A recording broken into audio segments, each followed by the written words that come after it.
Hey guys, let's get more news about Steelers, but first, don't forget to subscribe and leave your like. I felt horrible. Cam Hayward admits he went off on teammate during Steelers losing streak. The Pittsburgh Steelers' disastrous 5-game losing streak to end the 2024 season is old news at this point.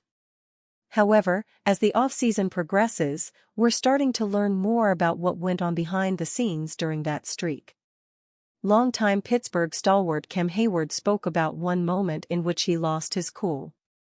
"It was a teammate I kind of went off on," Hayward said via his Not Just Football podcast on Wednesday. "We were in meetings, and he kept talking, and I said something really disrespectful. And I felt horrible about it. Like, why the F are we even answering this question? And it hurt me all week. I'm telling my wife, like, I feel horrible about this." Hayward doesn't mention the teammate. That's out of respect for the teammate, as there's no good in leaking any of that information. Hayward prides himself as a leader, and his tone when explaining this story shows how much this moment weighed on him. Our latest videos. Cam Hayward has his reasons for frustration. He's been with the Steelers for a long time, meaning he's experienced each of their past 6 postseason losses in a row. The 2024 season was especially frustrating because it felt like the Steelers were evolving into Super Bowl contention for once. Going from 10-3 to 10-7 with a wild card exit must have been extremely disappointing inside the locker room. Some of those issues were present on Cam Hayward's defense. Late in the year, he complained about lapses in communication on that side of the ball. Unfortunately, things never got fixed from that point on. The Steelers were dismantled in the postseason by the Baltimore Ravens in one of the worst defensive performances we've seen from the team during Hayward's time here. The frustration Cam Hayward felt was a shared one, and there's a decent chance there were more flare-ups that we haven't heard of. However, those will happen in any NFL locker room. Pittsburgh has strong leadership, and Hayward is a part of that.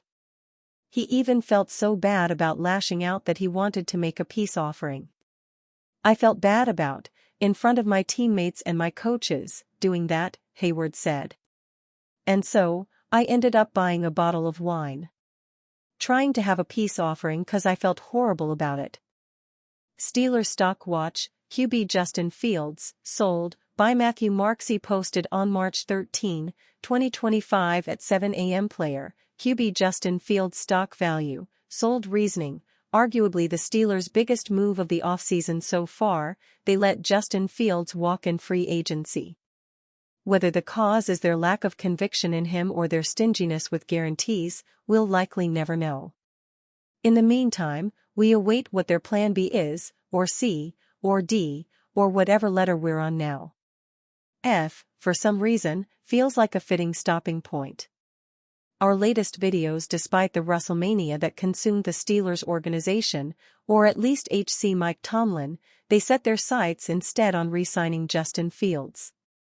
It stands to reason that if the Steelers really wanted Wilson back, he would be under contract already. Rather, it doesn't sound like they even have an offer on the table for him. The Steelers did make an offer to Justin Fields, though, and now they have one for Aaron Rodgers. We don't know the details of their offer to Fields, but we know he didn't accept it. Fields ultimately signed a 2-year, $40 million contract, including $30 million guaranteed. That deal includes $10 million guaranteed in the second year of the deal, something the Steelers very rarely do. They do make exceptions for franchise quarterback and other irreplaceable parts. But the fact that the Steelers didn't offer second-year guarantees to Fields shows they viewed him as expendable. And they weren't wrong to, let's be clear about that, or at least, it is a reasonable deduction to make. Nothing that Justin Fields did with the Steelers in 2024 predicts success with the Jets in 2025. He can run around, and he can make some throws. He showed in Pittsburgh that he could even play cleaner and make fewer mistakes. But he still exhibited the same problems that always haunted him, including a lot of really basic mechanical and diagnostic issues that you simply cannot feel comfortable having at the quarterback position. The Steelers watched Fields botch a series of center exchanges, miss open reads, drift into sacks, and fail to scan the field. Do Jets fans feel good about the ability of their coaching staff to turn Fields into a cerebral quarterback? That's not to say that he isn't an intelligent player, but he doesn't seem to process what he's seeking quickly. And in the NFL, it's more important to be quick on your mental feet than with your actual feet. That's one of the key reasons the Steelers weren't willing to sweeten the pot, I'm sure. With the new league year underway and the Steelers turning their roster over, it's once again time to take stock. It took a while, but we finally saw some of that change the team talked about after the season ended. Certainly, the move to trade for WRDK Metcalf qualifies as a change, not to mention the accompanying contract. Reports: Rams officially releasing Cooper Kupp, at least 3 teams interested by Alex Kozora posted on March 12, 2025 at 2:13 p.m. Though a move that's felt inevitable for days, the Los Angeles Rams are releasing Cooper Kupp, according to reports. It makes him a free agent and able to sign with any team. https://tompellicero/status/1899883681172632051 Kupp was on the trade block the last several weeks.